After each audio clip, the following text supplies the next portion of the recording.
अस्सलाम वालेकुम एवरीवन, उम्मीद है कि आप सब खैरियत से होंगे। जिस तरह की कल रात वाली वीडियो में मैंने आपको बताया था कि पीटी की जो चेंजेस हैं वो प्रपोज हुई हैं, लेकिन हम वेट करेंगे ऑफिशियल न्यूज़ का जब तक इमिग्रेशन की वेबसाइट के ऊपर अपडेट नहीं हो जाता।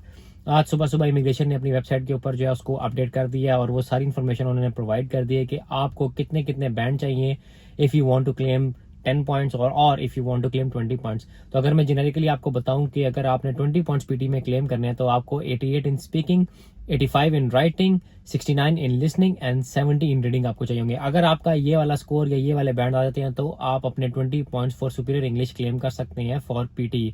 मूविंग फॉरवर्ड आप लोग को जो बताना जरूरी है वो ये है कि उन्होंने साफ साफ लिखा है कि वो सारे लोग जो टेस्ट में अपीयर हुए थे बिफोर 7 अगस्त उनके लिए वही क्राइटेरिया एप्लीकेबल होगा जो ऑलरेडी पुराना इम्प्लीमेंटेड था, जिसमें आपको 79 ई चाहिए थे फॉर ऑल मॉड्यूल्स और ओवरऑल भी 79 चाहिए थे, जिसके बाद आप सुपीरियर इंग्लिश को क्लेम कर सकते थे। और आज के बाद फ्रॉम 7 अगस्त जो भी लोग पीटी में अपीयर होंगे उनका क्राइटेरिया चेंज हो चुका है फॉर कॉम्पिटेंट इंग्लिश और फॉर सुपीरियर इंग्लिश। अब अगर आपको कॉम्पिटेंट इंग्लिश और सुपीरियर इंग्लिश के पॉइंट्स क्लेम करने हैं तो आई रिकमेंड कि आप डिपार्टमेंट की वेबसाइट पर चले जाएं। वहां पे आप जब कॉम्पिटेंट इंग्लिश के सेक्शन में जाएंगे तो पता लग जाएगा कि आपको कितने कितने पॉइंट चाहिए टू क्लेम कॉम्पिटेंट इंग्लिश, कितने कितने पॉइंट चाहिए टू क्लेम प्रोफिशिएंट इंग्लिश और कितने कितने आपको हर मॉड्यूल में ये ओवरऑल पॉइंट चाहिए टू क्लेम सुपीरियर इंग्लिश।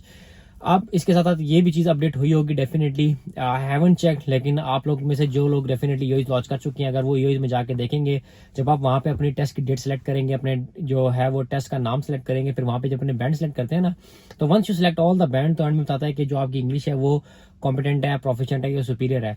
अब जब आप अपनी टेस्ट की डेट सेलेक्ट करेंगे 7 अगस्त और उसके बाद जब आप अपने नए बैंड के स्कोर अपडेट करेंगे तो definitely as per the new scores वो आपको कहेगा कि आपकी जो इंग्लिश है वो सुपीरियर है। और अगर आप 7 अगस्त से पहले अपनी टेस्ट डेट एंटर करेंगे तो आपके लिए वही क्राइटेरिया एप्लीकेबल होगा which is 79 each. So I hope अब जो है वो सारी कंफ्यूजन खत्म हो चुकी है। कल तक ये था कि ये लेजिस्लेशन है, इसको डिपार्टमेंट इंप्लीमेंट करेगा, कब करेगा। So department was waiting for the right time और डिपार्टमेंट का जो राइट टाइम था वो 7 अगस्त था, क्योंकि उससे पहले वो पब्लिश नहीं कर सकता था क्योंकि वहां पे मेंशन था कि from 7 August this is going to be changed.